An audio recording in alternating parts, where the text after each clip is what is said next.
So habang binabasa nyo, parang kinakabahan ako eh. Kasi these are the hard teachings of the Lord Jesus Christ. Pero paano ba natin uunawain sa konteksto ng mga unang pagkakataon na ito ay kanyang sinasabi? Kung kayo kaya ang naandoon, kaharap niyo ang Panginoon at itinuturo ito, ano ang unang papasok sa isip ninyo? Nakakatakot pala. Parang taliwas doon sa karaniwang inaasahan natin na ang Panginoon ay naparito para di ba sabi niya, peace be with you. Tapos, ito yung mga salita na maririnig natin sa Kanya. Pero salamat na lang kasi nung sabihin niya, peace be with you, siya ay resurrected na. Hindi during that time pa sa nagmi-minister. Pero mayroong gustong ipakita sa atin. Kaya sabi ko nga, I pray for this message. Talagang sabi ko, Lord, paano po ito ipararating ang nakakagulat na mensaheng itinuro nyo sa mga alagad na tatanggapin namin ngayong linggo. Ayan. Kasi kinakabahan ako doon sa mga salita ng Panginoon na lalo na nung sabihin niyang siya'y naparito upang magdala ng tabak. Sakit nun eh. So mamaya, i-elaborate po natin siya at hilingin natin ang tulong ng ating Panginoon. So, ang title ko po ay Higit sa Lahat ng Mamahalin. Marami ba kayong minamahal? Sino rito ang maraming minamahal? Mahal ko ang bagay na to, mahal ko ang alaga kong ito, mahal kong kumain, mahal kong makipag-date, lahat. Marami tayong pero alin doon ang higit nating mamahalin sa lahat ng meron tayong mamahalin? Ang akin pong pag-uusapan po natin ay, ang nagmamahal daw sa Diyos ay minamahal si Jesus ng higit sa lahat. So paano ba natin mamahalin ang Panginoong Jesus na higit sa lahat? Base doon sa masakit na mga salita na ating pinagbubulay-bulayan. So, bago ko po, actually, in-outline ko po ito, yung balangkas ng Matthew chapter 10. Ang unang mga bahagi po ay nagpapakita po ng pagtawag sa paghayo at pagkakaloob ng kapangyarihan sa mga alagad. So, dito po natin titingnan yung mga kasunod na mga talata. And then, ang kasunod po dito ay sa 5 to 15, mga tagubilin sa paghayo.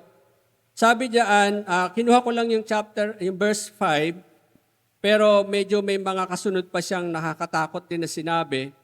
Ang 12 ito'y sinugo ni Jesus sa kanya at pinagbigyan, huwag kayong pupunta sa lugar ng mga hintil, alinmang bayan ng mga Samaritano. Sa halip, hanapin ninyo ang nawawalang tupa ng sambahayan ng Israel. In specific ng Panginoon ang mission work ng mga apostol sa family nila, sa Israel mismo, sa sambahayan ng Israel, sa nawawalang sambahayan ng Israel. Bakit ba sila nawala? They have been chosen by God since the beginning ng calling ng Abraham. Pero at this time, bakit sila nawala? Saan sila nagpunta? At pag pinag-aralan natin, talagang sila ay nasway because instead of God, ang inuubay nila yung law na ginagawa ng tao. Yan, kaya pinahahanap ng Panginoon. Then, sa 6 to 25, mga kahaharaping hamon sa paghayo, ayan na. May mga challenge. Sabi niya, tingnan ninyo, sinusugo kayo na parang mga tupa sa gitna ng mga asong gubat. Aray, sakit niyan, no? Kakagating kanila. So, sino ang sinasabi diyang mga asong gubat? Ang sambahayan ng Israel. Napipicture nyo na. Sabi niya, maging matalino kayo gaya ng mga ahas, maamo gaya ng kalapati. Mag-ingat kayo sapagkat kayo dadakipin at isasakdal sa mga kataas-taasang kapulungan ng mga Hudyo. Hagupitin kayo sa kanilang mga sinagoga. Pansinin ninyo, mga Hudyo, sinagoga. This is religion, this is traditions. Yun yung magiging kalaban. And then, sa sunod, sa 26 to 31, pagtitiyak ng pag-iingat ng Diyos sa paghayo. Huwag niyong katakutan na pumapatay sa katawan, ngunit hindi naman nakakapatay ng kaluluwa. Sa halip, katakutan ninyo ang Diyos. Ninyo ay ang Diyos na may kakayahang pumuksa ng katawan at kaluluwa sa impyerno. Sa susunod ay paraan ng pagkilala sa Panginoon. Ang sino mang kumikilala sa akin sa harapan ng mga tao, ay kikilalanin ko rin sa harapan ng aking amang nasa langit. Ang tinutukoy niya doon, yung mga mananampalataya doon sa ipapahayag nilang mabuting balita tungkol kay Kristo. At kung ikaila ako sa harap ng mga tao, ikakaila ko rin sa harap ng aking amang nasa langit. At sa mga huling bahagi, paghahayag ng naiibang inaasahan sa pagsunod kay Kristo, ito yung sinasabi ko. Paghahayag ng naiibang aasahan sa pagsunod kay Kristo. Sabi niya, huwag ninyong isiping na parito ako upang magdala ng kapayapaan sa lupa. Di ba naiiba yan sa karaniwang naririnig natin? At naparito ako upang magdala ng tabak at hindi kapayapaan. Naparito ako upang ipaglabanin, ang anak na lalaki at ang kanyang tatay, ang anak na babae at ang kanyang nanay, at ang manugang na babae at ang kanyang bianang babae. Kinakabahan tuloy na. At ang magiging kaaway ng isang tao sa kanya ay kanya rin mismong mga kasambahay. Gusto ko pong ulitin po sa konteksto na ating pinag-usapan at tinutukoy po muna ng Panginoon dito ay Israel. No, Israel. Pero hindi naman po tayo Israel, pero anong connection mamaya pag-uusapan natin tungkol sa atin naman. Then, yung pinakahuli, ang hindi nagpapasa ng kanyang krus, hindi sumusunod sa akin, na hindi karapat-dapat sa akin, ang nagsisikap magligtas ng kanyang buhay ay mawawalan nito, ngunit mawawalan ng kanyang buhay alang-alang sa akin ay makakamit nito. Nagpapump na ba yung heart ninyo? Ako nagpapump na Parang, ano ba talaga, Lord? Paano man namin iintindihin itong tinuturo nyo na nauna sa alagad na ngayon ay tinuturo sa amin? Lapit tayo sa Panginoon. Panginoong Diyos, kami po ay lumalapit sa inyo at humihingi ng patnubay. Panginoong Jesus, una na po ninyo ito itinuro sa mga alagad na nauna sa amin. Kung papaano po nila napagtanto, naunawaan, at naisagawa ang mga aral na ito, sa tulong ng Espiritu Santo ay hayaan nyo mapagtanto din namin, maunawaan namin, maisagawa namin sa paraan na hindi po namin dapat katakutan, kundi sa paraan na dapat po naming ipagdiwang. Salamat po, Panginoon. Salamat po sa Banal na Espiritu. Pakadalangin sa pangalan ng Jesus. Amen. Ang tabak po madalas talaga na naghahati. Tama? Nagse-separate. Sabi ng Panginoon, sa pamagitan ng manunulat ng Hebreo, ang salita ng Diyos ay parang tabak na naghihiwalay sa kasukasuan at gulugulugod ng mga tao. Sobrang nakakasugat. Ano ba yung tabak ng Panginoon? Tabak na maghahatid ng pagkakasalungatan o pagkakahiwalayan ng isang sambahayan, ng nanay at tatay, ng anak at ng kanyang tatay, ng anak na lalaki at ang kanyang tatay at ang bianan. Bakit ganon? Meron talaga siyang dadalahin sa gitna ng relasyon na to na magse-separate na napakasakit. Ano kaya yon? Ang sabi niya, naparito ako, hindi para maghatid ng kapayapaan, kundi ang aking dala ay tabak. Ano kaya yun? So, ang mapagtatanto po natin dito, ang pag-iisip ng Panginoong Hesus ay sadyang taliwas sa ating pag-iisip at sa lahat ng maaari nating isipin. Totoo po yun. Minsan ay talagang ang Panginoon, pag binasa niyo po yung gospel, may mga salita siyang nakakasugat. Lalo na kapag ang tinutukoy niya ay ang mga bayang Israel na kanyang kababayan, na kanyang pamilya na hindi sumasampalataya sa kanya. Pagmasdan niyo kung paano siya, basahin niyo kung paano siya magsalita sa mga Pariseo. Kayo, mga lahi ng mga ulupong, sino nagbanta sa inyo sa galit ng Diyos? Ganyan siya magsalita. Bakit? Kasi nag-aalab yung pagmamahal niya sa mga taong ito, pero hindi siya kinikilala. Nag-aalab yung pag-ibig ng Diyos, ng Panginoong Hesus sa bayang Israel, pero hindi siya kinikilala. So, kaya nung nagpapahayag ang Panginoon ng mga salitang ito, nadilat ang mga mata ng mga alagad. Lumalaki ang kanilang mga mata. Nakakatakot naman itong turo na ito ng Panginoon. Pero ulitin natin, sadyang ang pag-iisip ng Panginoon ay taliwas sa ating mga pag-iisip. Kaya nga, ang sabi niya, huwag ninyong isiping na parito ako upang magdala ng kapayapaan dito sa lupa. Pansinin ninyo ang sabi ng Panginoon, dito sa lupa. Ano ba meron sa lupa? Ano ba nangyayari sa kalupaan? Ano nangyayari sa mga tao sa ibabaw ng lupa? Hindi yun. Sabi niya, hindi ako magdadala ng kapayapaan dyan dahil ang dala ko tabak. Meron akong isi-separate. Meron akong hahatiin. Meron akong puputulin. Meron akong tatagpasin. Sabi ng Panginoon, hindi kapayapaan. Naparito ako pa magdala ng tabak at hindi kapayapaan. Ngayon, tingnan natin ang pag-iisip ng Panginoon. Isa-isahin natin. Let us first separate our mind and accept the mind of Christ. Kasi baka, pag hindi nyo sineparate ang mind muna natin, natatakot tayo eh. Ano kaya yon? Ano kaya gagawin ko? Mahal ko ang magulang ko. Mahal ko ang anak ko. Di ba? Ganun ang thinking. So, sabi niya, nabanggit ko na, huwag niyo isipin, naparito ako para magdala ng kapayapaan sa lupa, naparito ako para magdala ng tabak. Tapos, sinundan niya, naparito ako upang, purposely,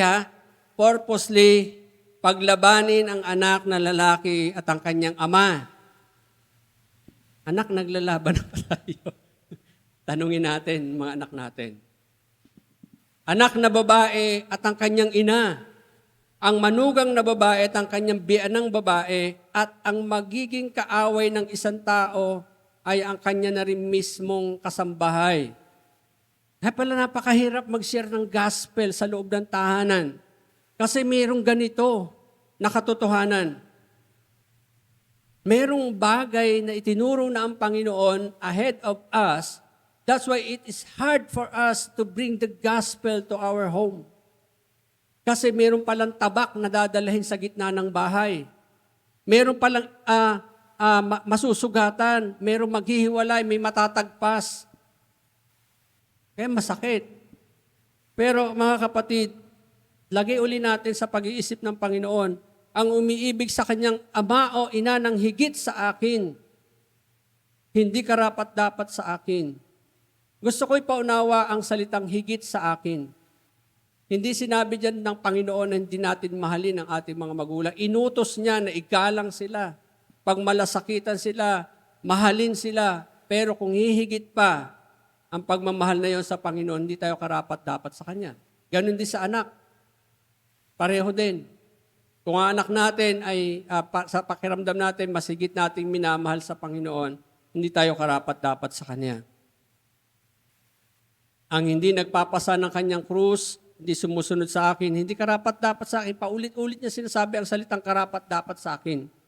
Nagsisikap na maligtas ang kanyang buhay, mawawalan nito. Ngunit ang mawawalan ng kanyang buhay, alang-alang sa akin, ay magkakamit nito. Pantandaan natin, it is the meaning of the word mawawalan ng kanyang buhay ay hindi po yung mamamatay ka literally, kundi may parte ng buhay mo na maaalis sa'yo.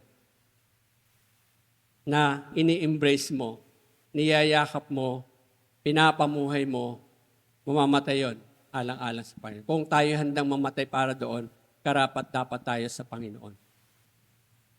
So, again, ang tumatanggap sa inyo ay tatanggap sa akin, ang tumatanggap sa akin ay tumatanggap sa nagsugo sa akin. So ngayon, let's go to the main topic. Sino ba ang tinutukoy ng Panginoon na mismong kasambahay na magiging kaaway ng isang tao? Again, sa context po ng ating pinag-aaralan, the Lord is talking about the nation Israel. Kaya nga sabi niya, wag muna kayong pumunta sa mga hintil. Huwag muna kayo pumunta kung saan-saan. Direct, go, no? Sa sambahayan ng Israel. Direct, sabi niya, pumunta kayo sa sambahayan ng Israel. No? Doon kayo, sila yung aabutin nyo. Sabi, ang 12 ito'y sinugo ni Jesus at kanyang pinagbili na huwag kayong pupunta sa lugar ng mga Hentil o alinang bayan ng mga Samaritano. Sa halip, hanapin ninyo ang nawawalang tupa ng sambahayan ng Israel. Kasi yung heart ng God who chose Israel, sobrang tumitibok para sa bayang Israel na sobrang nasasaktan na ang kanyang mismong pamilyang pinili ay ayaw sa kanya at hindi nananampalataya sa kanya, kaya uunahin sila, ipaprioritize sila na makapakinig ng salita ng Diyos. Nakukuha ba natin ang picture na to sa mga bahay natin? Kasi kapag hindi natin sila inabot, baka nga magkakaroon ng tabak sa loob ng bahay. So, ano ba yung isa-separate ng Panginoon sa sambahayan ng Israel? They are nation, believing nation, God-believing nation. Chosen by God. Protected by God. May remnant palagi ang Diyos kapag sila pinaparusahan, pinadalahan ng mga propeta, hinatiran ng 10 Commandments, and yet at the same time, sabi ni Paul, hindi pa rin sila tumatalima sa Diyos. Kaya sabi niya, abutin niyo muna sila, wag muna kayong magpunta sa mga malalayong lugar. Ngayon, paano ba natin pag-iisipan o tatanggapin ang pag-iisip ng Panginoon? Ang pag-iisip na sa higit mong mamahalin. Ang umiibig sa kanyang ama o ina ng higit sa akin ay hindi karapat-dapat sa akin. Ang umiibig sa kanyang anak ng higit sa akin ay hindi karapat-dapat sa akin.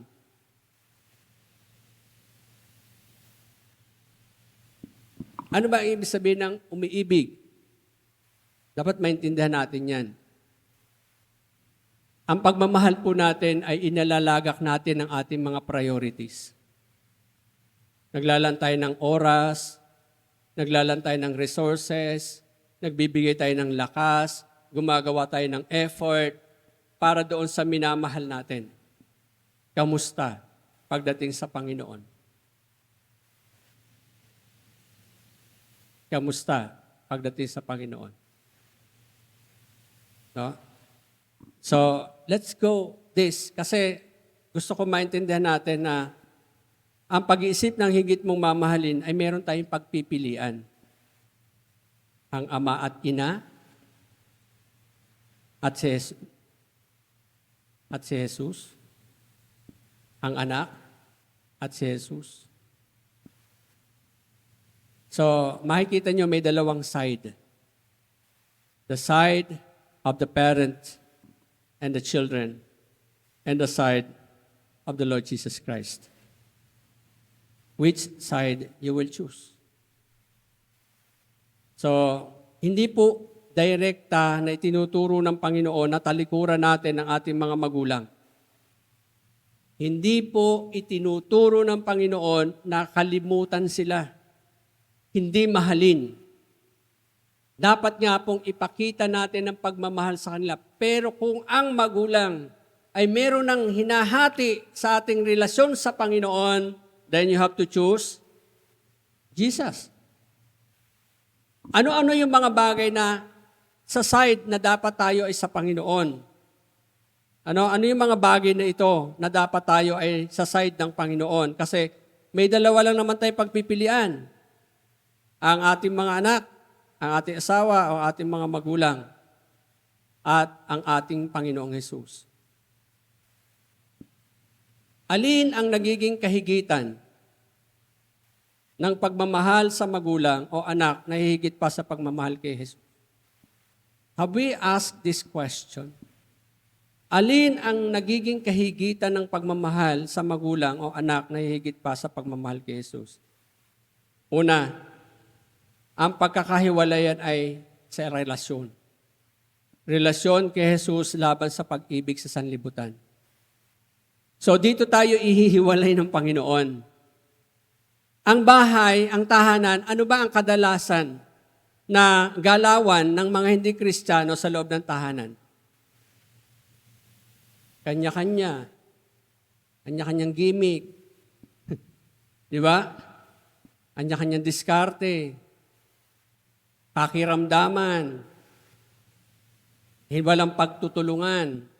At yan din ang galawan ng sanlibutan. Kanya-kanya, walang pagtutulungan, pakiramdaman, hindi nagiging sensitibo. Pagkakaroon tayo ng relasyon sa Panginoon, hahatiin at ihihiwalay tayo ng Diyos diyan. Kaya nga itinuro na rin ito ng sabi ni Apostol Juan sa 1 John chapter 2 verse 15, huwag niyong ibigin ang sanlibutan, maging ang mga bagay na nasa sanlibutan. Kung iniibig ng sino man ang sanlibutan, wala sa kanya ang pag-ibig ng Ama, hindi kayo karapat-dapat sa akin, sabi ng Panginoon. Kasama po sa tinutukoy niyang sanlibutan ang ating pamilya, nahihigit pa sa pagmamahal natin sa Kanya. Kung ang nanay, tatay natin ay ini-encourage ka na pumunta, maging mabuting tao, at di mo sinasagawa yon, nagkakamali ka, nagkakasala. Inihiwalay mo ngayon ang iyong sarili at may tabak na humahati sa inyong dalawa. Pero kung sinusunod natin, sapagkat yan ay aral ng Panginoon, itinuturo ang kabutihan, hindi yan mahahati. Hello? Bakit kailangan hatiin? Kasi may kailangan alisin, may kailangan putulin. Kaya number one that we need to do is bring the gospel to our home para hindi siya ma-slash. Dahil kapag ang ating mga magulang at anak ay may isang pananampalataya, walang pagkakahiwalay. Kasi nasa panig pareho ni Kristo. Pag nasa panig ng sanlibutan, mayroong separation. Hahatiin talaga yan ng Panginoon. Maninindigan ka kay Jesus o sa mga taong nasa sanlibutan. We have to choose Christ. Because He has chosen us. Pinili niya tayong ibigin. Pinili niyang patawarin tayo. Pinili niyang iligtas tayo. Pinili niyang mamatay para sa atin. Bakit hindi natin siya pipiliin? Hindi ang mga bagay sa sanlibutan ito na pag-ubusan natin ng relasyon. Ang relasyon natin sa Panginoon ang ating piliin laban sa pag-ibig sa sanlibutan. Pagka ganon, maihiwalay na sa sanlibutan. Kaya nga tabak eh. Naparito ako para magkadala ng tabak dito sa lupa. There will be separation from the mind of Christ and the mind of the world. The practice of Christ and the practice of the world, isa-separate tayo. Painful sa umpisa. Pero pag nahiwalay ka na, hindi na, masasanay ka na dito eh. Hindi naman tayo sanay na mag-pray. Sino ba sanay na mag-pray? Maliban kung ikaw isang Buddhist. Ang Buddhist talaga, pag nagpanalangin yun, maghapon. Tayo, thank you Lord, Amen. Salamat po Panginoon sa umagang ito. In Jesus' name, Amen. Ganon tayo kaiksi mag-pray. Walang reflections. Pero kapag tayo ay pumili at nanampalataya sa Panginoon, tuturuan niya tayo mag-pray. Bakit? Magkakaroon tayo ng maraming concern sa puso natin. At the number one prayer natin, mga anak natin, magulang natin. Kasi kung ayaw natin may tabak sa gitna ng pamilya, dalahin si Kristo. Para ang lahat ng papanig sa Kanya, kapayapaan ang iiwan. Ano pa? Sa paniniwala. Paniniwala kay Jesus laban sa relihiyon at tradisyon. Alam niyo po ba, kahit ang iglesyang Kristiyano pinapasok ng mga tradisyon sa mga paturo ng mga bawal na ganito? Bawal kang magdamit ng hindi sayad sa semento, ha? Kailangan yung palda mo para kang nakagown. Yung buhok mo, ang haba-haba, dapat hanggang lagpas dito sa mo. Siyempre, pag tayo naman po ay nasa isang decent place, katulad ng pananambahan, we have to be decent in our looks. Ilagay natin sa konteksto. Sabi nga ni Ed Lapis, bakit bumibili ng damit? Para ano? Para takpan ang katawan. Bakit yung iba bumibili ng damit, pinuputol para ilabas ang katawan? Di wag na lang magdamit.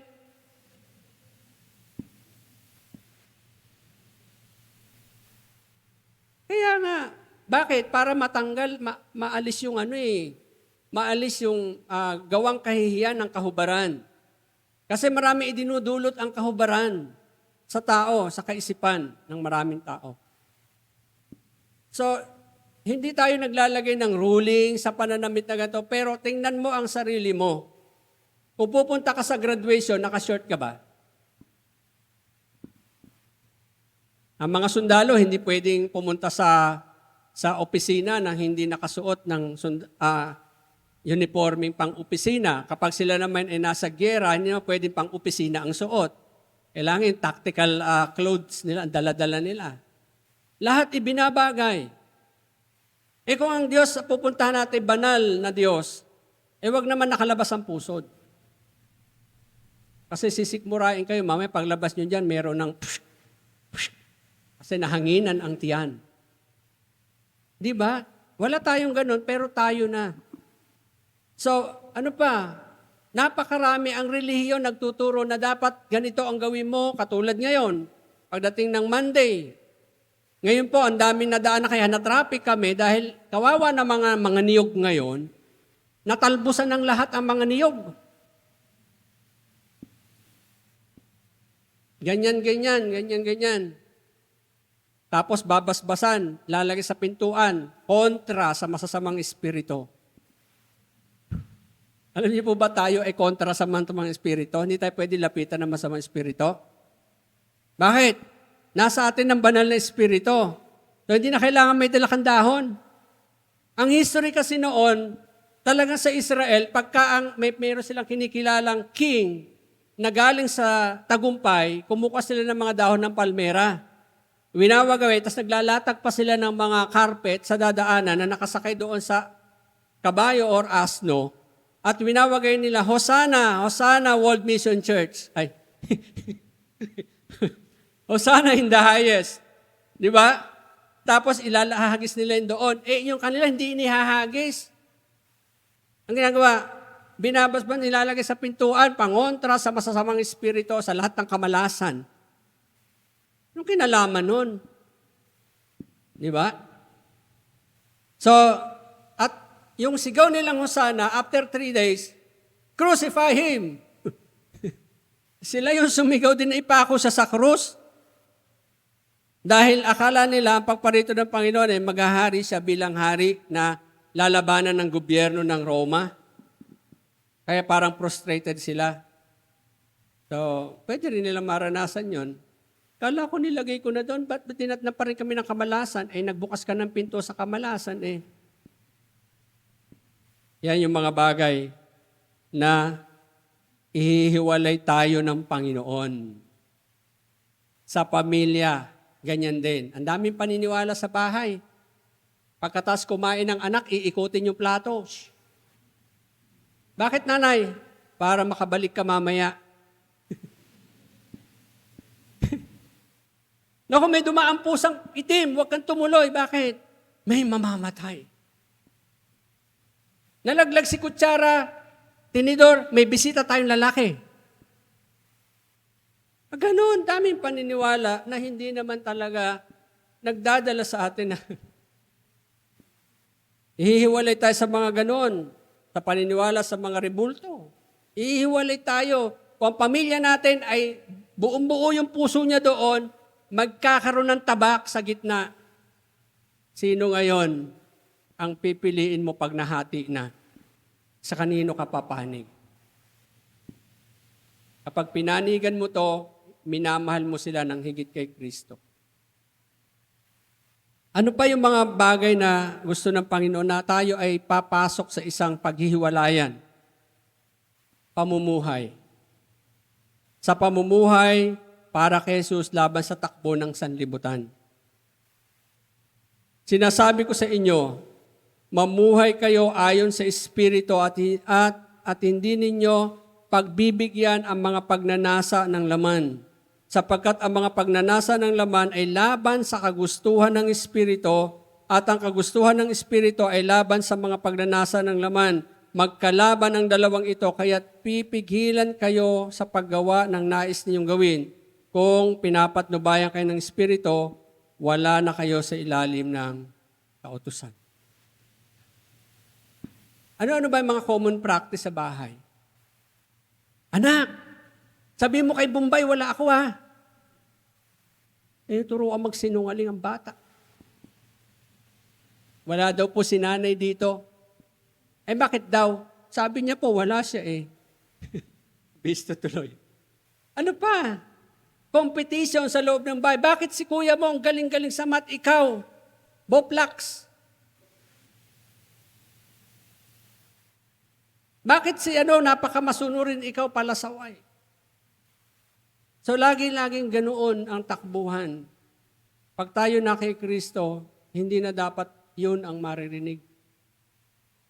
At habang nangyayari sa loob ng tahanan yun, lalaban talaga ang anak sa magulang. At ang ama ang magulang sa anak. Kaya talagang kailangan sila muna ang hayuan natin. Kaya sabi ng Panginoon, huwag muna kayong pumunta sa mga hentil at sa mga bayan ng mga Samaritano. Go to the family. Pumunta muna kayo sa sambahayan ng Diyos. Sambahayan na pinili ng Diyos, ang Israel. Pag ayaw nila, then saka kayo Basta kung ayaw nila, tanda natin may tabak lagi na humahati. At walang kapayapaan pagka ganon. Tama? Hindi mapapanatag, gusto pumunta, sumamba ng anak, sabi ng magulang, huwag kang makaalis-alis ng bahay. Si anak natatakot. Pag sumunod sa Panginoon, sasarahan ng pinto. Bawal ka na pumasok dito. Pero tandaan mo, may bahay ibibigay ang Diyos sa iyo, mas malaking pamilya.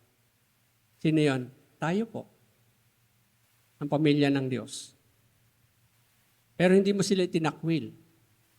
Hindi mo sila tinalikuran. Pero dahil sa pananampalataya, misa tinatakwil nila tayo. Tinatalikuran na tayo. Pero don't worry. Aabutin pa rin sila ng Panginoon. Kaya sa pamumuhay na iiba ang pamumuhay ng na kay Kristo kaysa sa pamumuhay ng wala kay Kristo. Sabi niya, tabak ang dala ko dito sa lupa. Hello? Tabak ang dala ko dito sa lupa. Magkakaroon ng paghihiwalay talaga sa pagsunod sa Panginoon. Ano pa? Sa paninindigan. Kay Jesus, laban sa kagustuhan ng tao o mga prinsipyo ng tao. No? Tayo may kanya-kanyang principle. May kanya-kanya tayong pinaninindigan. Minsan baluktot na. Hindi na naaayon doon sa katuwiran. Pag ayaw ko, bahala ka. Pag gusto ko, wala kang magagawa. Parang ganon. Mga ganon pangangatwiran na parang nabubuhay na siya lang ang tao sa mundo. Kung lahat ng gusto mong gawin ay gusto mong gawin and then pumunta ka sa isla.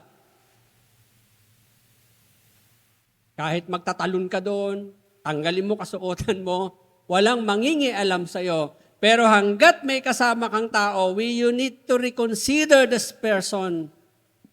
Maging considerate po tayo sa tao. Sila din po ay mayroong sariling privacy.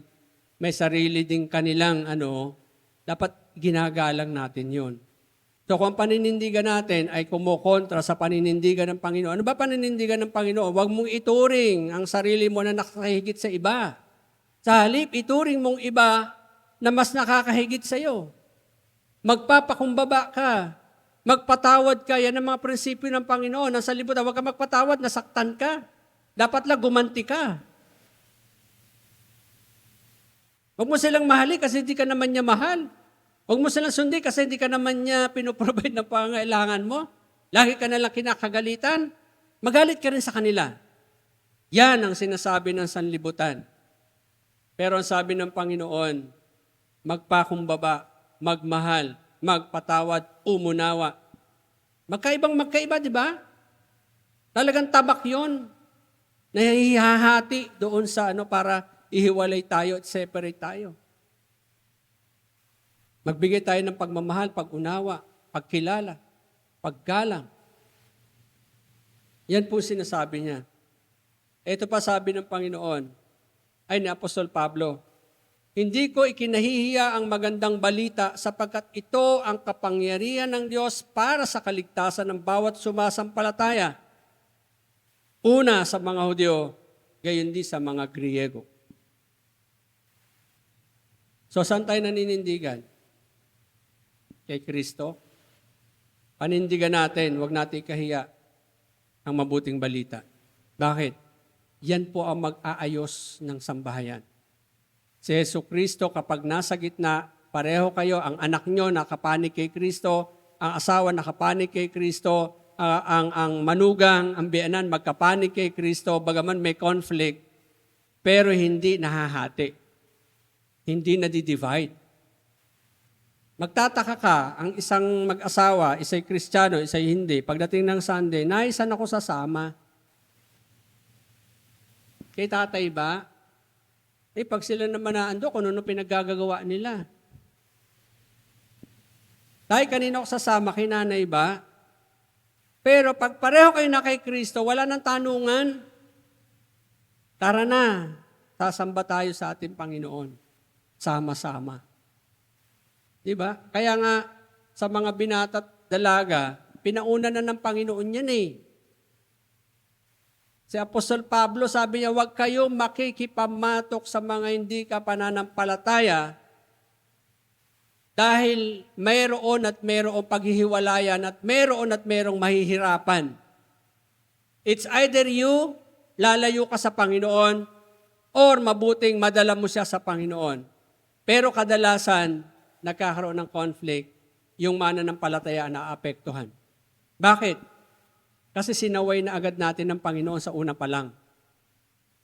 Tama ba? Kaya tayo madalas ang nag-struggle. Hindi naman yung hindi believer ang mag-struggle sa atin eh. Tayo ang mag-struggle. Gusto nyo ba yon? Kaya huwag kayong makikipamatok. Kasi ang pamatok sa matandang tipan dalawa, pag nilagay mo ang kabayo at saka kambing, aba, sino kawawa?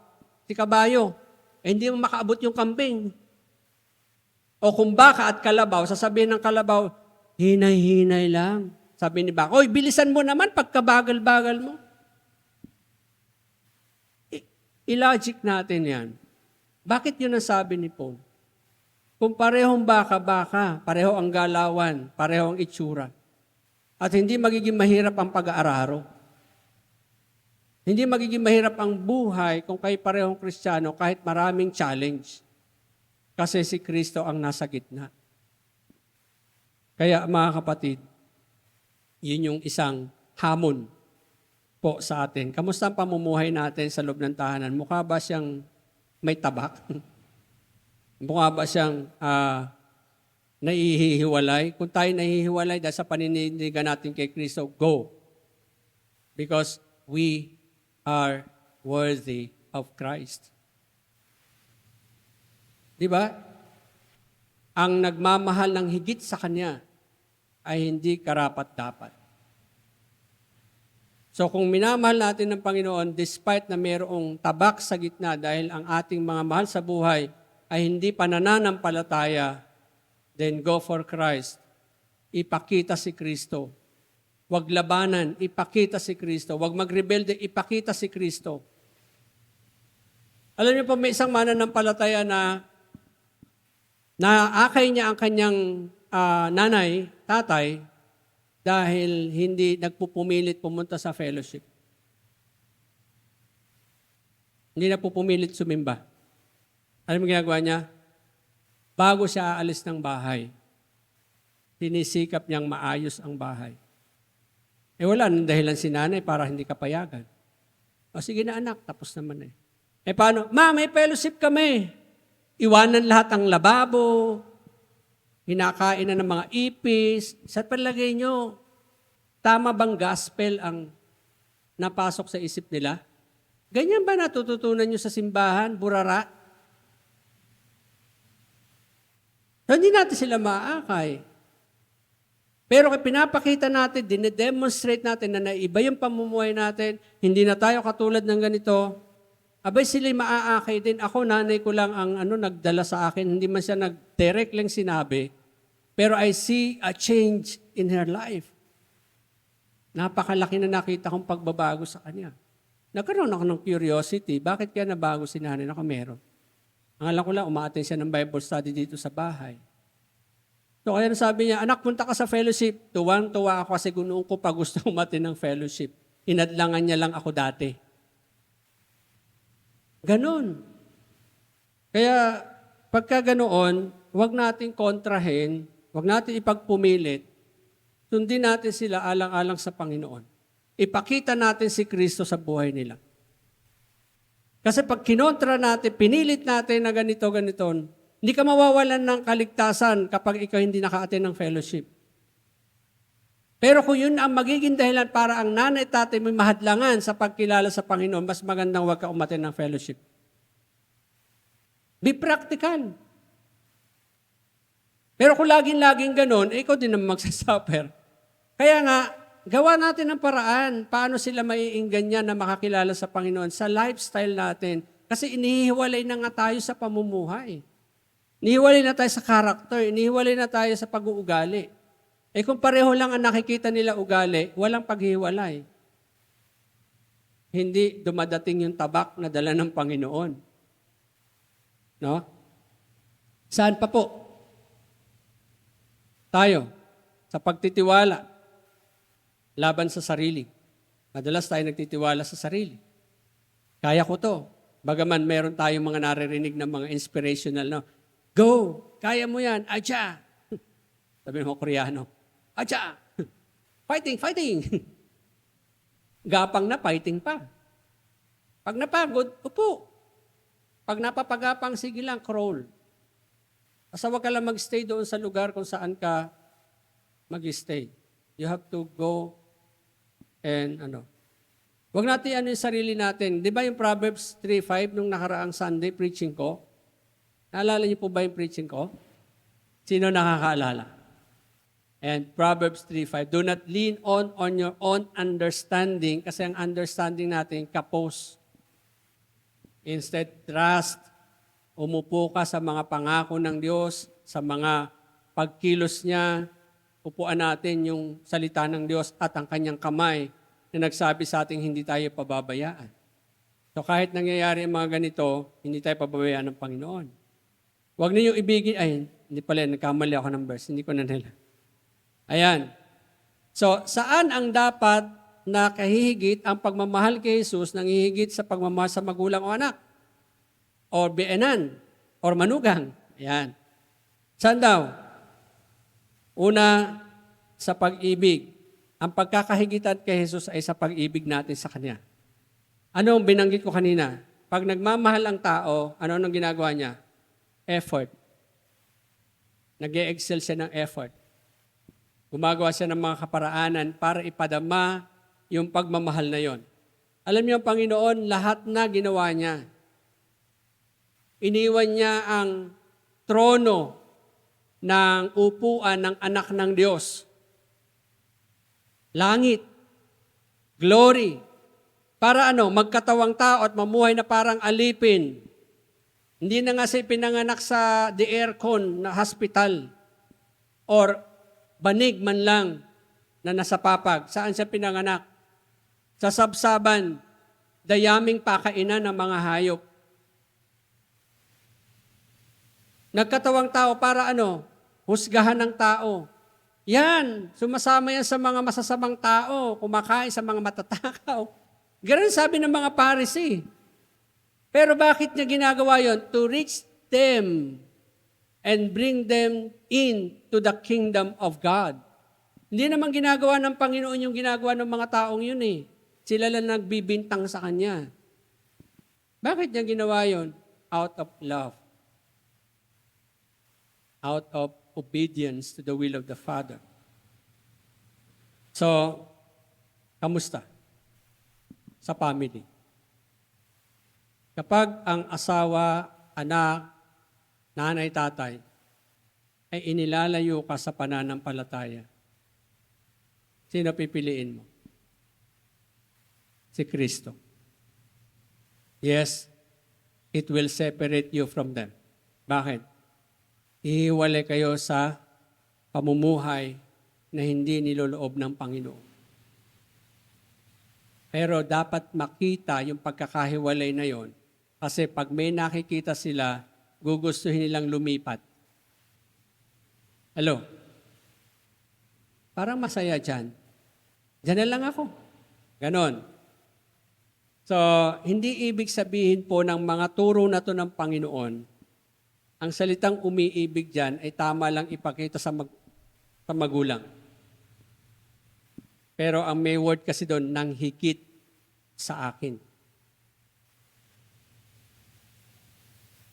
Nang higit sa akin. Tandaan niyo yung word na yon. Kaya tayo ang tatansya. Yung bang ginagawa ko sa anak ko ay higit pa sa pagmamahal ko sa Panginoon. Yung bang mga utos ng nanay at tatay ko ay higit pa sa utos ng Panginoon.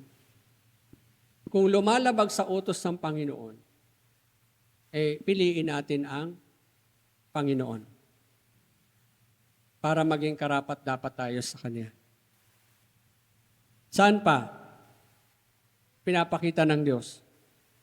Saan pa tayo magpapakita ng kahigitan ni Kristo? Sa pag-ibig, saan pa?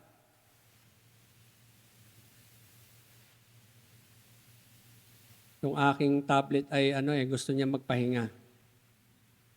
Sa pagsunod, ang hindi nagpapasa ng kanyang krus at hindi sumusunod sa akin ay hindi karapat-dapat sa akin. Tandaan niyo mga kapatid, ang sabi ng Panginoon, nagpapasan ng kanyang krus.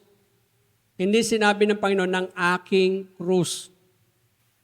Hello? Ang aking krus ay yung nagbigay sa inyo ng buhay, yung aking kamatayan doon sa krus. Ano yung krus na to? Ito yung mga pasanin ng ating struggles while we are here on earth. Kasama na minsan sa nagiging struggle natin, yung relationship natin sa tao. So, kailangan nating batahin yon. Kailangan nating tanggapin na meron talaga tayong pinapasan na krus. Pero hindi yan yung krus ni Kristo dahil tapos nang pasanin ng Panginoon ng krus. Habang naglalakad tayo, may bigatin. Kaya nga sabi ng Panginoon, lumapit kayo sa akin. Kayong nabibigatan, saan? Sa krus. Kayong nahihirapan. At bibigyan ko kayo ng pahinga. Saan ka nakakita, nabibigyan ka ng pahinga, pero lalagyan ka ng pamatok? Sabi niya, take my yoke with you. For my yoke is easy and my burden is light. Bakit? Tanda natin, yung yoke na yon, ganon. Tama. So lahat ng weight nasa Panginoon. Kasi siya ang malakas. Siya ang malaki. Siya ang makapangyarihan. All we have to do is just follow.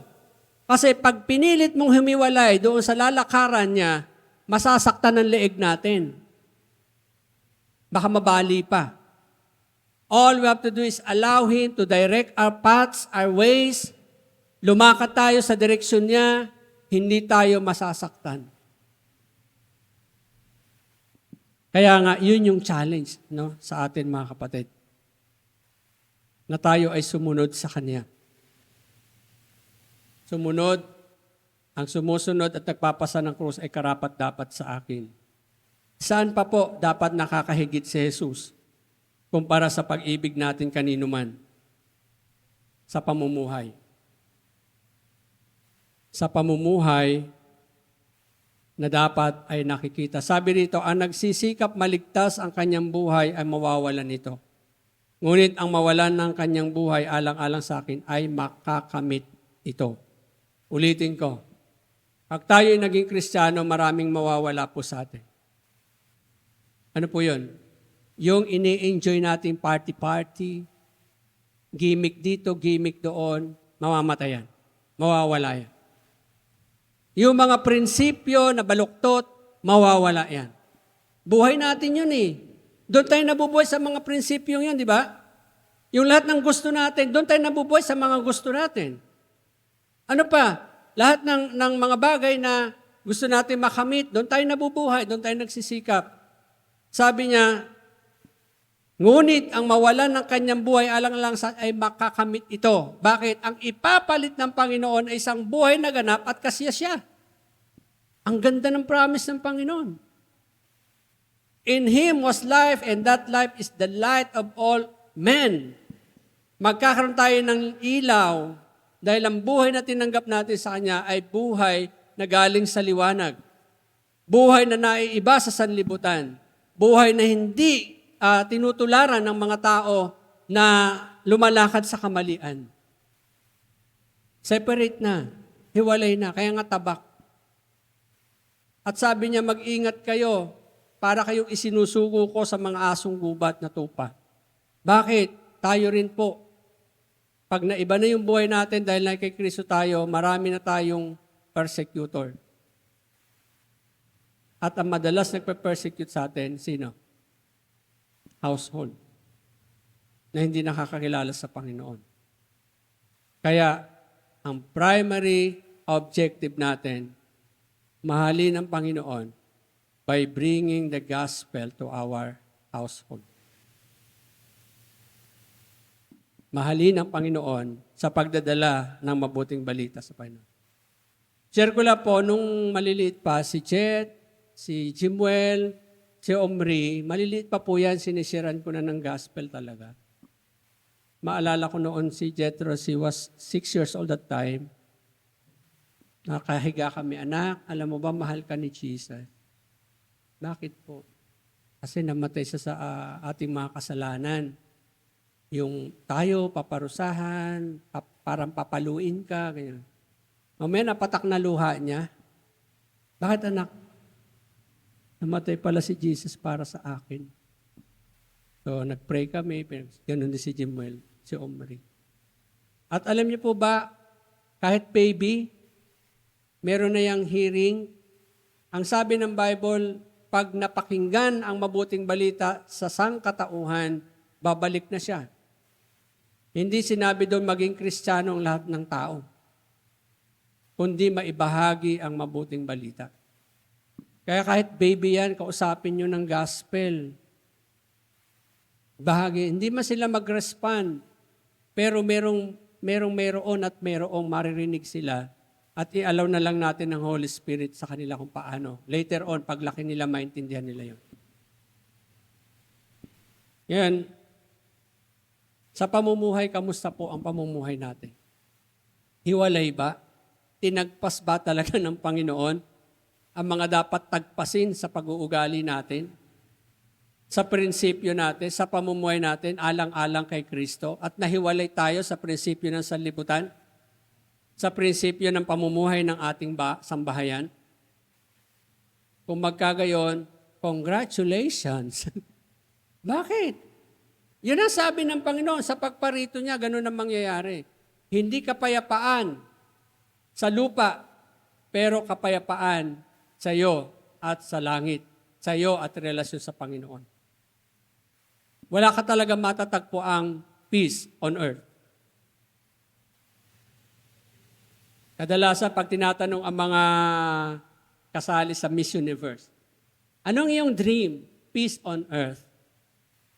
Naku, yan yung pangarap na hindi mangyayari. Bakit? 2 tao nga lang, hindi na magkasundo eh. Magkambal nga sila, hindi pa magkasundo. Mundo pa kaya na bilyon-bilyon ng tao na magkasundo. Pero pwedeng magkasundo sa isang common denominator when you choose Jesus. When you choose Jesus. Bakit? Ilalagay niya tayo sa isang katawan. Magkakaiba ng bahagi, magkakaiba ng purpose, magkakaiba ng tungkulin, pero iisa ang head, si Christ. At mag-ooperate tayo bilang iisang katawan, that we are connected to each other, functionally, kailangan natin ng isa't isa. Kaya, yun yung ang ng Panginoon, naisin. Kaya, sino ang higit sa lahat ng mamahalin ninyo? Si Jesus ang higit sa lahat ng mamahalin at wala nang iba pa. Kapag kagayon, karapat-dapat tayo sa Kanya. Challenge accepted? Nawala na yung kaba? Doon sa mga talatang binabasa natin? Di ba? Totoo. Ang pagparito ng Panginoon ay paghihiwalay sa tama mula sa pagkakamali. Paghihiwalay sa kadiliman papunta sa liwanag. Paghihiwalay sa kamatayan papunta sa buhay. Paghihiwalay sa pagdurusa mula sa pagdurusa at sa kaluwalhatian. Lahat yan ng pagparito ng Panginoon. Choose for yourself today whom you will choose. If you choose Jesus, then be ready because there is separation. At yan ang pinakamasakit, ang paghihiwalay.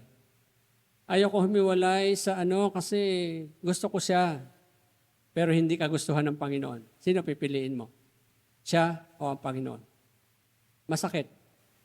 But if you choose Christ, then you are in the right track. Kasi andun ka na sa yoke niya. Dala-dala na tayo ng Panginoon. Kaya huwag na ipilit yung leeg niyong pumaling sa iba dahil masasaktan tayo. Pero as long as we go, kung saan tayo dalahin ng Panginoon, makakarating tayo kung saan nandoon siya. Amen? Kaya mga kapatid, yan yung challenge sa atin. Wala nang ibang dapat pang mahalin ng higit, kundi si Jesus lamang. Let's pray. Lord, salamat po sa mensahe na bagaman ito ay hard teaching, na tinuro niyo po sa mga alagad na ngayon ay hard para sa amin kasi we need to decide. We need to follow. We need to choose you, Panginoon, sa kabila ng mga bagay na kinasanayan namin.